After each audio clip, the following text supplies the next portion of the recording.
est une onomatopée japonaise signifiant avoir le cœur gonflé d'émotions. Un nom parfait pour une jeune maison d'édition qui veut se lancer sur le marché du manga au début des années 2000. Avec des titres aussi variés que Ad Astra, A Silent Voice ou encore King's Game, Ki-hoon s'est imposé comme un acteur majeur de l'industrie en France. Mais c'est aussi un tremplin de jeunes auteurs, plein d'espoir d'être un jour édité. Avec plusieurs éditions à succès, la ligne de conduite de la maison semble rester aussi familiale que moderne. Nous avons rencontré son fondateur, Ahmed Han, qui nous en parle.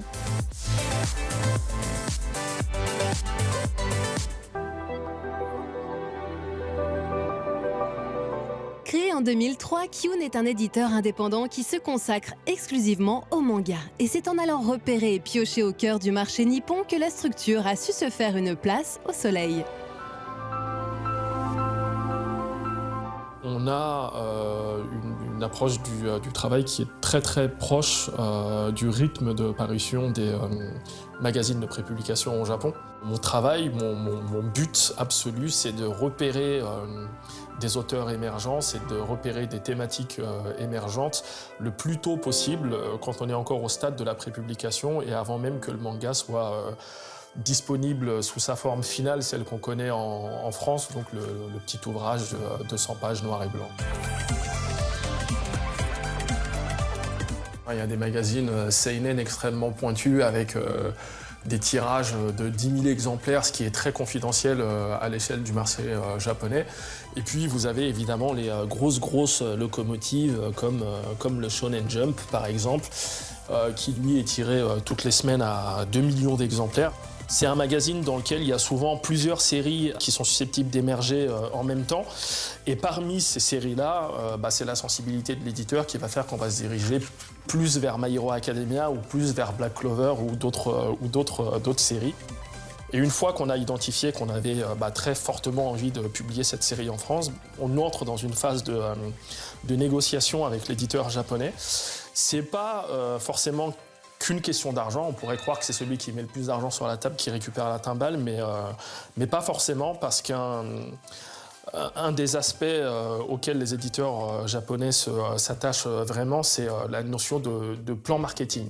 C'est-à-dire qu'est-ce que va faire l'éditeur français pour défendre la série et être sûr qu'elle atteindra son potentiel.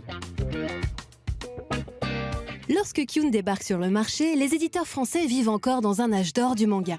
Au Japon, une manne de blockbusters dort tranquillement dans les étagères, ne demandant qu'à partir à l'assaut de l'Hexagone. C'était la caverne d'Ali Baba, il y avait des dizaines de blockbusters non publiés encore en France, et chaque gros éditeur historique avait plusieurs séries à très très fort potentiel. Kana, ils sortaient en même temps Naruto, Death Note, Samurai Deeper Kyo, Glénat, ils avaient Dragon Ball, ils avaient Berserk. Tout le monde avait 4 ou 5 blockbusters dans son catalogue. Et puis, forcément, on a fini par rattraper le marché japonais. Et là, aujourd'hui, il n'y a plus cette disponibilité de blockbusters qu'il pouvait y avoir avant. Ce qui fait que la difficulté pour les éditeurs français, c'est que forcément, un blockbuster émerge au Japon, tout le monde est dessus.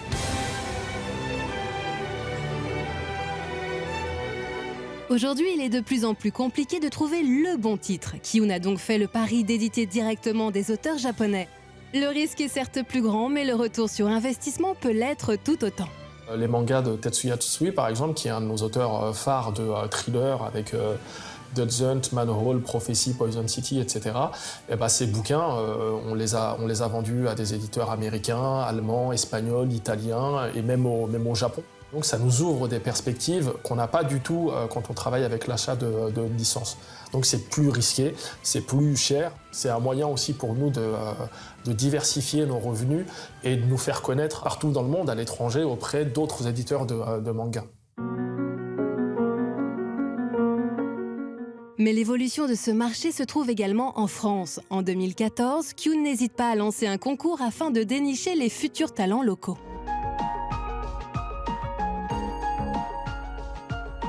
On a publié nos 2 premiers auteurs français. Il y a Green Mechanic qui est le premier manga de la première lauréate du tremplin manga Ki-hoon. Ce tremplin manga, en fait, le principe, c'est que voilà, chaque auteur participant devait créer une histoire de 20 pages. Et c'est un jury de mangaka professionnels qui décidait du grand gagnant. Avoir l'aval de ces gens-là, c'est aussi une manière de dire au public français, bah voilà, le manga français, vous connaissez pas, c'est pas forcément votre cam, mais des auteurs que vous admirez, des auteurs que vous lisez, ont trouvé que c'était très bien. Donc essayez de dépasser vos préjugés, entre guillemets, et donnez-leur leur chance au moins. Il semble que dans l'Hexagone, l'invasion nippone n'ait pas laissé les artistes de marbre. Et c'est donc tout naturellement que les auteurs français se lancent dans l'aventure manga. Aventure dont les pages n'attendent plus que leurs plumes pour écrire l'histoire.